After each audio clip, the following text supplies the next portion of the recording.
بڵێن دەنگ و باستان چۆنە؟ باشە پێتان خۆشە خەڵکی سیرەن؟ بەرێ خۆشە دیەکەتان؟ بەرێ باشە. ئەی چێ شتێکی خۆشمان بۆڵێ؟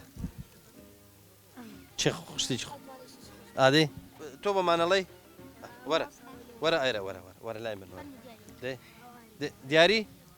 دیاری جان دێ وەرە دانیشە بە دانیشتنەوە بۆ دەوترێ؟ دەی بابزانم چیمان بۆڵێ هەینایە سابرا من نایە سەبرا تۆ نایە لە پاشی پێغەمبەری نادیبینم لە دونیایە هەینایە سابرا من نایە لە پاشی پێغەمبەری نادبینم لە دونیایە. ئەمە سرود بووە نیە؟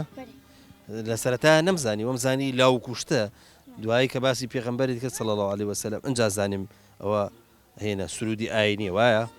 باشە تۆ بەڕای خۆت دەنگت خۆشە؟ خۆشە. ئێوە با بزانم چێتان دەنگی کاکەتان پێ خۆش بوو؟ تۆ پێت خۆش بوو؟ دەنگی خۆشە؟ ئەی بەڕێی تۆ دەنگی خۆشە؟ ئەی بەڕێی بەڕێی تۆ دەنگی خۆش بوو؟ بەڵێ ئەی تۆ ئەڵێ چی دەنگی خۆش بوو؟ هەزانی دەنگی چاکە یێنی جاخۆ بۆ پەرلەمان بۆ دەرەچووی هەزانی؟ ئەی تۆ ئەڵێ چی لەو دواوە؟ باشە ئەوە هیچ نییە ئەوان بە کەڵک نایە ئەوە نا ئازانی چی ئەشی هەڵگرن مژمژەی هەڵگرن ئەوە بۆچی دانیشتون؟ قسەی چی دەکەن؟ بخۆن قسەی خۆش دەکەین تا پێ بکەین. ئافرین قسەی خۆش دەکەین تا پێ بکەینین. قسەی خۆش ئەتوان قسەیکی خۆشیش بۆ من بکەن؟ بەڵێ دای بزانم چیم بۆڵێ